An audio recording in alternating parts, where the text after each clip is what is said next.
What's up, guys? It's Tommy. You're Jake, and you're listening to Talkin'Smack Sports Podcast.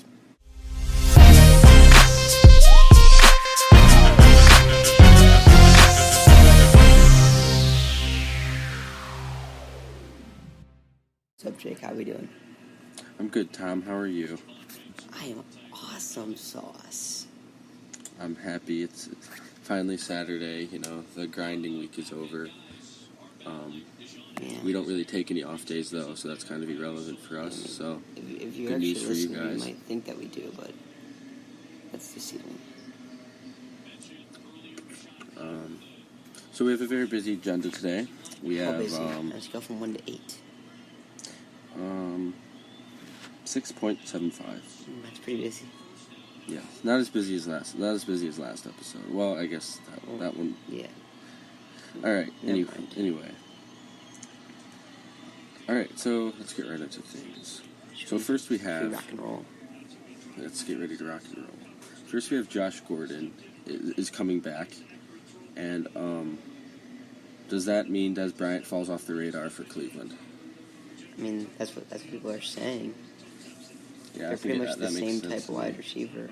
Yeah, they're just You really go need up two kind of risky, high risk high reward type receivers like that in the locker room.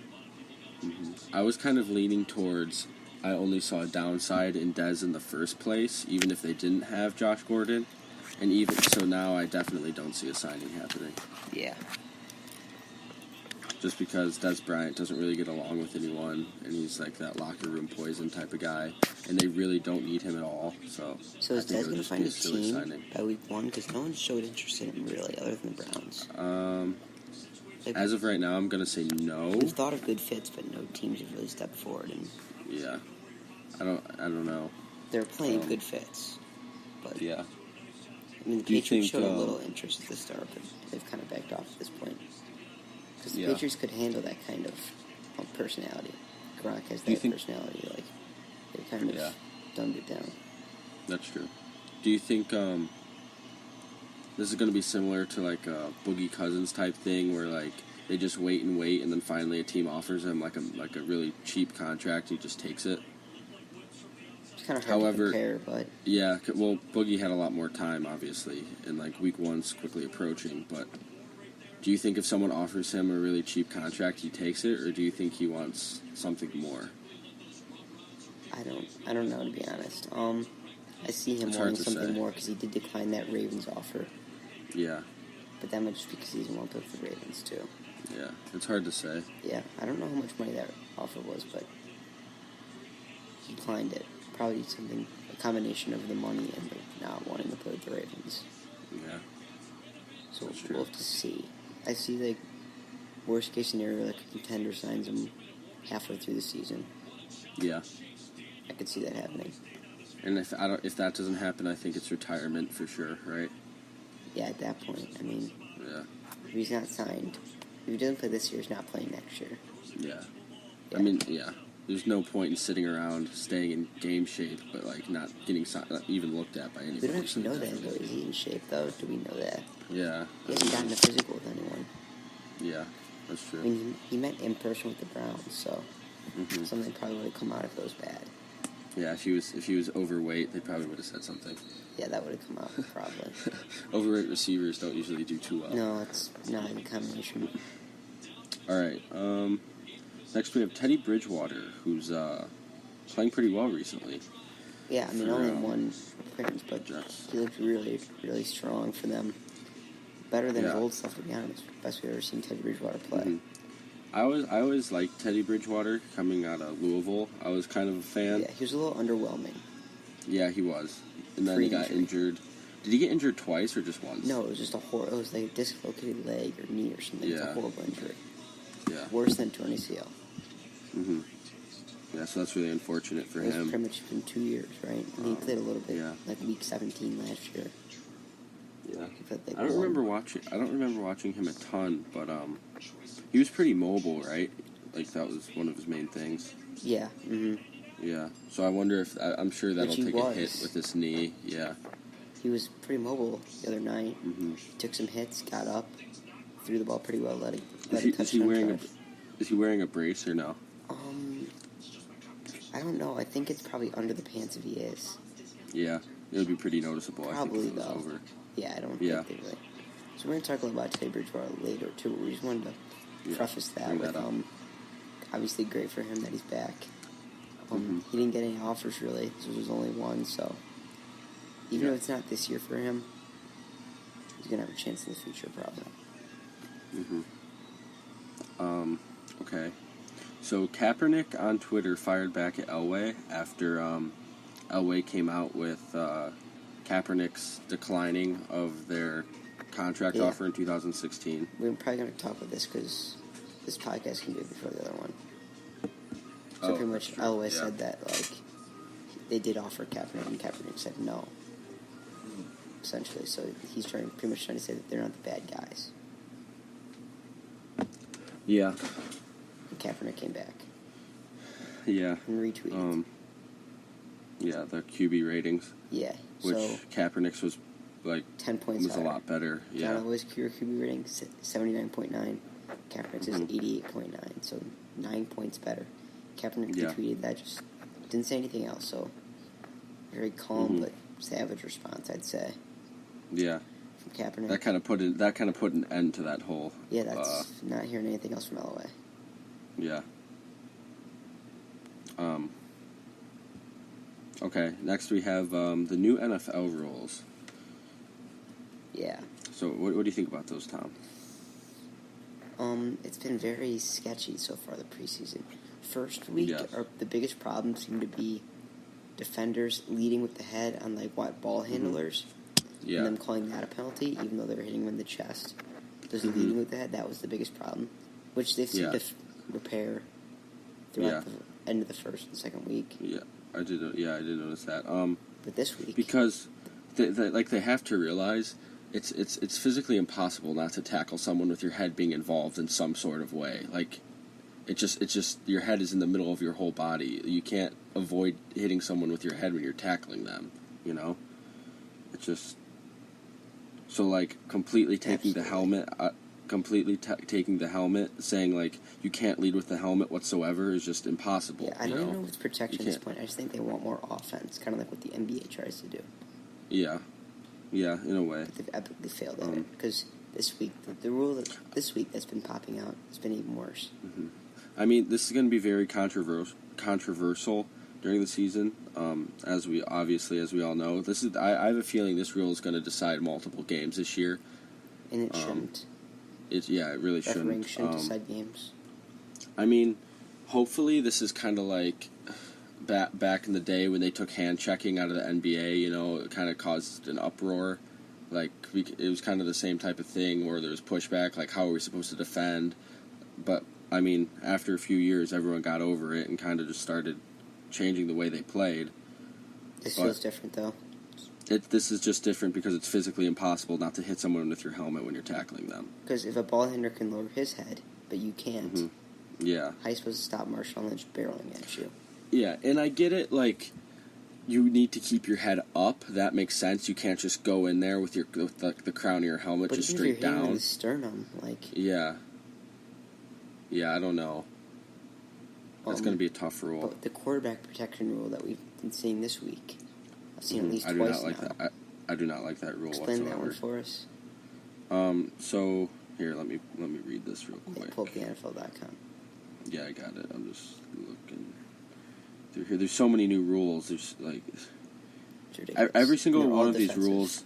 Yeah, every single one of these rules starts with protection of quarterbacks. Here we go. So it says, in some instances, the defender used all or part of his body weight to land on the quarterback immediately after the ball was thrown.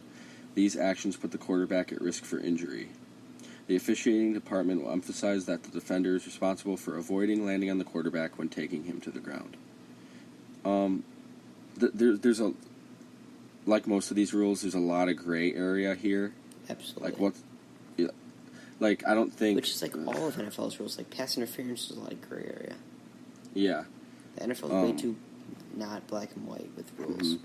I actually use the cover of protection for every single rule. Yeah. They can do whatever they want and say, oh, it's for protection.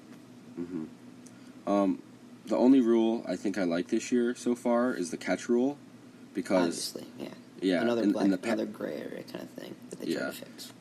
Yeah, in the past it's just been like who knows what's a catch and who what's not, which is literally decided games, many games. Yeah. But going back to this rule, I just don't like it at all. I just don't see how it's. I think it's a little unrealistic, honestly. I know what they're trying to do. They're trying to prevent like another Aaron Rodgers type of thing. With who was that? Was that Anthony Barr? Yeah. Who landed on it? Anthony Barr? Yeah, because when you're coming from the shoulder, I get that. But when you're just going straight on at him and hitting him in the stomach, that's not going to happen. Well, there's a difference. It's like, do you think like Don Terry Poe or Fletcher Cox can like bear hug any quarterback in the NFL, take him down without falling on him? Like, it just doesn't make any sense. So how's he supposed to sack him? Just like push him? Yeah.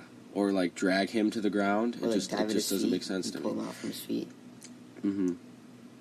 I mean, the only way they can call this, in my opinion, is if it's like excessive. Yeah. Like he excessively like. But at that point, it's just like normal roughing the passer. Yeah. So this rule doesn't. I mean, like, more of these rules, and we're just playing flag. They're just playing flag out there. Yeah. Like you can't touch anybody. Let's remember, the ball handler and the offensive player can do whatever they want still. Mm-hmm. This is just like the NBA, just like you brought up. Offensive players can pretty much do whatever they want. Mm-hmm. Defensive players can't touch them, though. Mm-hmm. Like, can a quarterback even touch a wide receiver anymore? Or is it just automatically a flag? A corner or safety? Just anyone in coverage. But a wide receiver, like, after the first 5 yards. Yeah. But a wide receiver can get a little push-off in there whenever he wants. Yeah. I just think they're trying to promote scoring with all these rules. It happens all the time. If a defender puts any part of his hand on the receiver, it's almost always PI. But like offensive guys push off they always extend their arms. But then again, and get away with it constantly. You're increasing the length of the game by adding more penalties. The NBA found a good line of keeping the game short, but also making it more exciting with more offense. But with the NFL, yes, there might be more scoring, but these games are going to start being 4 hours long. It's going to be a baseball type problem all of a sudden. Mm-hmm. Where you're going to have 4-hour games. Yeah. No one wants to sit there and watch a 4-hour game. Yeah. You want 3-hour games. And with 25 penalties a game. One more thing I'd like to touch on real quick that I'm reading on NFL.com about another rule. It's protection of runners who give themselves up, which in the past has had a lot of gray area, and this is just a judgment call by the referees, which I don't really like, but there's no really way to change it. You know, it's just like this. People get flagged for it constantly. Like the quarterback will start sliding, but the guy has already. Yeah, they call it committing to the tackle. Yeah, this is a problem with wasn't it like a Ravens Monday Night Football game last year? Did Flacco? Do you remember that? Yeah, I think so. He got blasted, but there was no penalty called because. Yeah, because they said he already committed to the tackle. Yeah, but he got hit in the head, which would be a penalty this year. Yeah. Yeah, it says the contact cannot be late or to the head or neck area of the player who gave himself up, which but you don't know where his head or neck's going to be. Yeah, exactly. Which kind of which I was going to say, it kind of contradicts himself. If you're running at a player trying to hit him in the chest and then he starts sliding, you're obviously going to crack him in the head, because that's where his chest was when you committed to the tackle. It's a cruel sport. Yeah. Yeah. I know they're trying to keep players safe, but you just got to try to get out of bounds rather than sliding. Yeah. And this says, this is kind of interesting. A quarterback does not have to slide feet first to be considered to be giving himself up. How else do you slide? Yeah, I don't understand. I don't really understand. Like slide a feet first. Yeah, it says a quarterback does not have to slide feet first to be considered to be giving himself up. So what other maneuver could? I'm saying what other maneuver could they make to be giving themselves up where they can't get hit? Could they just dive forward they can't touch him then? Yeah, it doesn't make any sense. It says regardless whether the slide is feet first or head first, as long as he gives himself up, he should receive. Yes, it says whether the slide is feet first or head first, as long as he gives himself up, he should receive the protections afforded to him as a player in a defenseless posture, which is silly, in my opinion. That doesn't make any sense. That doesn't make any sense. So if he's diving for the goal line, you just can't touch him. He's giving himself up. There's so much. There's more gray area than this black and white area in this rule. Yeah. Okay. That's our little rant on the rules. Not happy with what I've seen so far in preseason play. There's been a lot of scoring though, which is probably a result of the rules. Yeah. Okay, next we have, how good is Patrick Mahomes? See that throw last time to Tyreek Hill? 70 air yards. Yeah. That was nice. Yeah, I don't know. I think this is interesting because he's our only, kind of rookie kind of starter. You know what I mean? He played one game last year. But he's going to be new. He's got a lot of weapons. I think Patrick Mahomes can be really good this year. Yeah, I think he could be good this year because... Like a Sean Watson type impact. Yeah. He has good weapons in Tyreek Hill and a very good weapon in Travis Kelce, which is just such a good safety valve for any quarterback in the league, much less which is great for a rookie because he's going to catch most of his balls and he's a big guy and he's going to get open. I didn't like him very much coming out of the draft personally. I think did he get taken before Deshaun Watson? Or no, he got taken 2 picks after maybe. Yeah, where did he go? I'm looking at it right now. He did go before Don Washington. He went 10. Watson went 12. Yeah, I remember. That was crazy to me. It's still a little crazy because Sean Watson obviously very good. Mitch went first at 2, which is we'll see on that one, right? Mahomes went at 10. When the Chiefs, this was bold of them because they had Alex Smith, who was a serviceable starter, and they moved up from the mid-20s to grab him. So they definitely saw something from him. Yeah. I thought they were taking Marshawn Lattimore, actually, when they moved up, because he hadn't been taken yet. Yeah, that's true. But then Sean Watson goes 12 to Houston. That quarterback class could be really good. Yeah, those it could 3. Be. Yeah. I'm looking for, the next one that got taken. I can't find him, though. Yeah. Yeah. But I was not a Patrick Mahomes fan. I'm starting to kind of see it. Yeah. I honestly didn't. I didn't even know who he was until he started that one game last year. Yeah, I kind of felt about him how I feel about Josh Allen now, but I think he's a little better. Yeah, especially with having a weapon like Tyreek Hill that you can target down the field. That dude is going to be very hard to stop. He's got a running back too. He's just got weapons all around him. He's got a tight end. He's got No, he doesn't have Alvarez. He has Sammy Watkins. Yep, he's got receivers, tight end, and running back. You can't ask for much more than that. Yeah. As was Deshaun Watson, because he had DeAndre Hopkins, Will Fuller, Lamar Miller. He also had some weapons around him. So, I think the key with a great defense too. So he had the ball a lot. Yeah. Well, not last year. I guess Watt was out, but. Well, they were kind of in for the same time. I think they got hurt around the same time, but. Kansas City and Houston are 2 fun teams to watch this year, I think. Yeah, those are going to be some high-powered offenses. Yeah, and the Bears, too. All these, second-year quarterbacks this year. Yeah. Second-year quarterbacks last year delivered with Wentz and Goff. I definitely think it's going to happen again. Definitely with Houston and Kansas City, I expect to both be in the playoffs. Yeah. The Bears, not so much. San Fran will be a fun team to watch. I don't know if they're a playoff team, but they'll be fun to watch for sure. It's going to be close. Who's in the division? They're probably better than the Seahawks. They're better than the Cardinals. Cowboys, right? No, but the Cowboys are in the NFC East. The Cowboys are definitely in the division with the Giants and the Eagles. Oh. I don't know why, but they are. The 4th team. I feel like I forget this every time. Let me see. It's the NFC West. Oh, is it? No, it's not Tennessee, is it? The Rams. Yeah, they're not going to be better than the Rams. Oh, the Rams. They're not going to be better than the Rams. And they probably won't get the wild card either. Yeah. Because the NFC South is very good. With Carolina, New Orleans, and Atlanta. Yeah, I can see San Fran going 9-7 this year. Yeah, but LA is probably going to have 11+ wins. Yeah. And 9-7 is not going to be good enough for the wild card in no. the NFC. And the AFC, maybe the NFC is so stacked this year. Playoff teams, you got Philadelphia, Green Bay, Minnesota, Carolina, New Orleans, Atlanta, San Francisco, Rams. That's 8 teams for 6 spots right there. So that'll be interesting. And the NFC should be fun this year. The AFC's not as competitive. Anyway, the last thing we got today is we're just going to talk about our 4 main QB position battles, mostly dealing with rookies and whoever the team has in place to battle that rookie for the starting job. First one is the Browns. Baker Mayfield, the first overall pick. Browns Tyrod Taylor during the year. If you watch Hard Knocks, or just watch preseason football, they both played very, very well in week 1. Both impressed.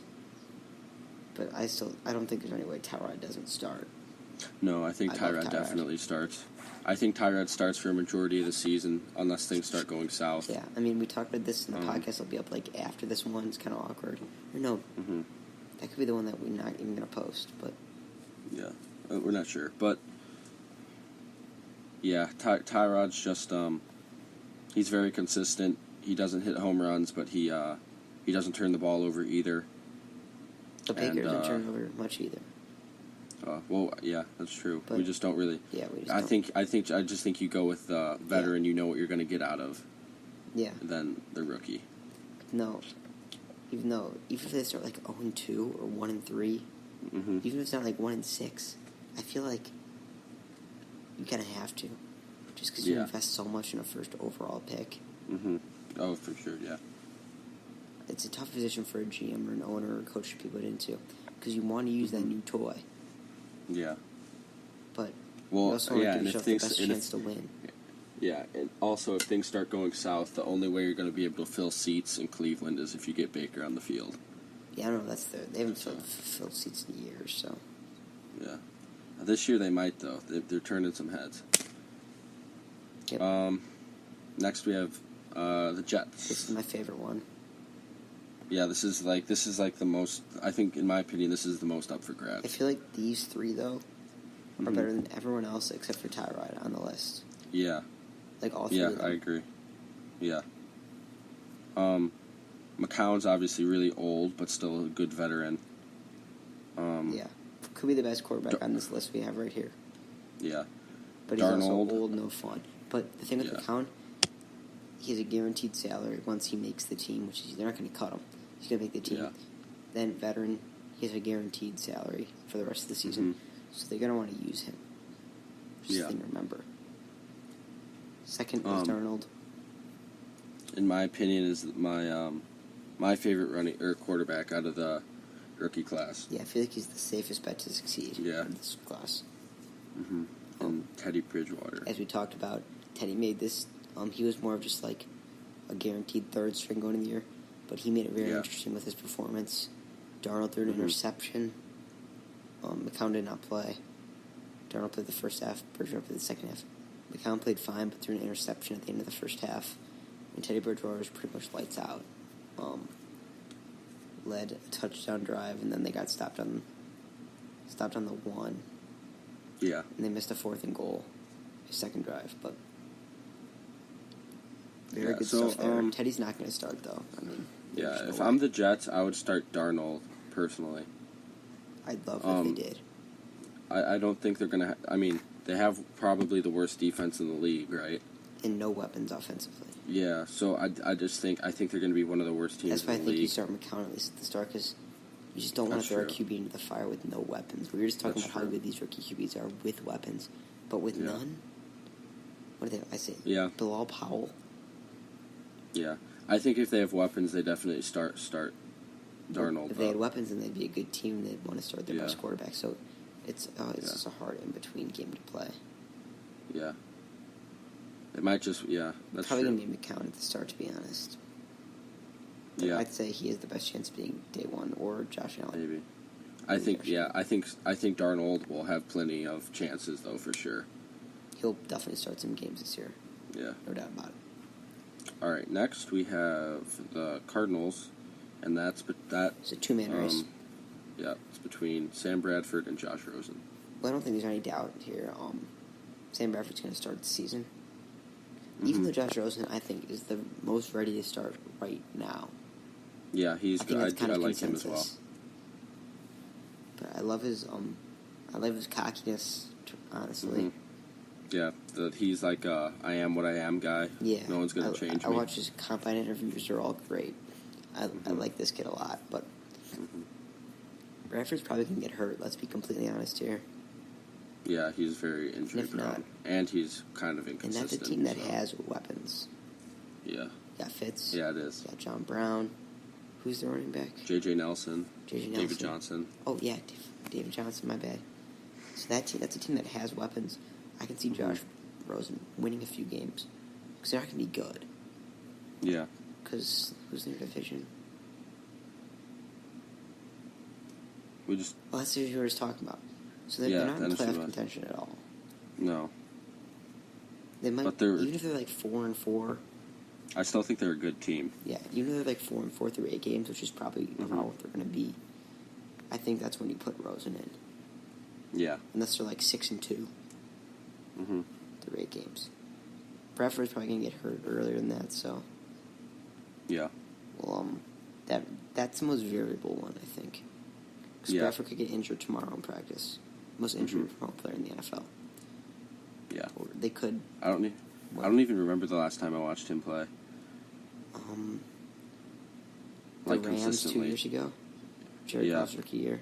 I remember the Rams. That's about all I can remember too. All right. And last. Oh no! Wait, last year for Minnesota. He played. Oh, that's true. That was like 3 games though. He got hurt. Last we have Buffalo, and we have A.J. McCarron, who just got injured, Nathan Peterman, and Josh Allen. I think if I'm Buffalo, I start Josh Allen for sure. Dude, why do they like Nathan Peterman so much? I don't get it. I don't know. Buffalo's in love with him. He's obviously not NFL ready, in my opinion. He had a Johnny Manziel type performance in his only career in the NFL game. Johnny Manziel's CFL type performance.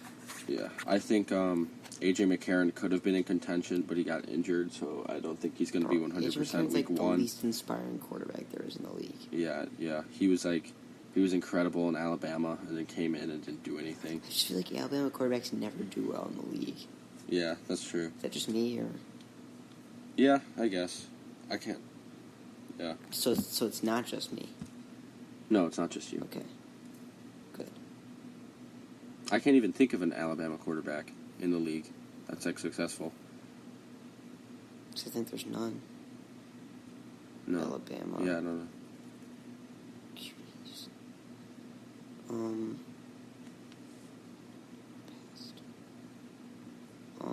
Just gonna look up real quick. Yeah, I don't think. Yeah, Nathan Peterman definitely isn't NFL ready. No. I don't think the Bills are going to be very good. So I don't see why not start Allen, and then AJ's not going to be ready. Yeah, but they literally haven't had one. I don't know any of these names. Yeah. I recognize Greg McElroy from ESPN for college football, but. Yeah. So yeah, I think Allen's the choice for Buffalo. I don't like Allen. Do you? Huh? I don't really like Allen. He's my least favorite of these 4. Yeah, I think if you're a rookie, it's more important to be more accurate, and he's kind of like the opposite of those things. He just has a cannon and the legs. I don't think he's an NFL type quarterback. Yeah. He didn't really play good teams in college. Mm-hmm. Where did he? Oh, he went to Wyoming. Yeah. All these guys went to big name schools. Josh Rosen went to UCLA, USC for Sam Darnold, Baker went to Oklahoma. Who were the other ones that were drafted? Lamar Jackson. Even Lamar Jackson went to Louisville. Yeah.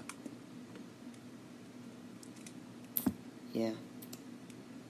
The Bills really wanted him, though. They moved up in the draft. They had their eye on him the whole time. Rosen was there. But they said no. They could have moved up farther to grab Darnold if they wanted. Yeah. The only one that they couldn't get was Baker, but could have even waited and gotten Lamar, but they had their eye on him. Maybe because he has big hands, he's a good cold weather player, they'll think. Because Wyoming has some bad weather sometimes. Yeah. He's the only one that really proved he can play, because other guys were playing at LA and Oklahoma. Mm-hmm. Yeah, I don't know. That's not maybe they thought he was a good fit just because he played in Wyoming and now he's going to Buffalo, so it's not like big stages. Whereas Darnold went from California to New York, and even Rosen went from California to Phoenix, which is definitely a jump, but it's only 4 hours away, so. Yeah. Yeah, see what I mean. Lamar Jackson, Louisville. Baltimore. Mm-hmm. Baltimore's pretty warm, right? Yeah. I don't really know.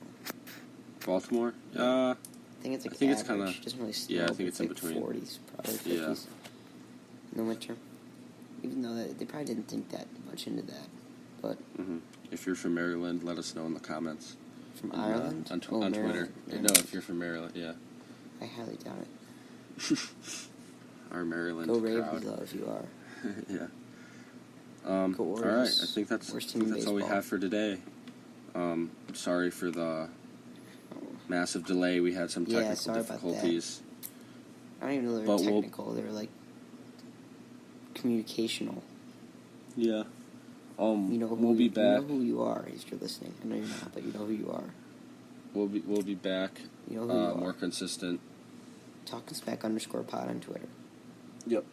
You know what to do. There's no Instagram account. Forget about it. All right.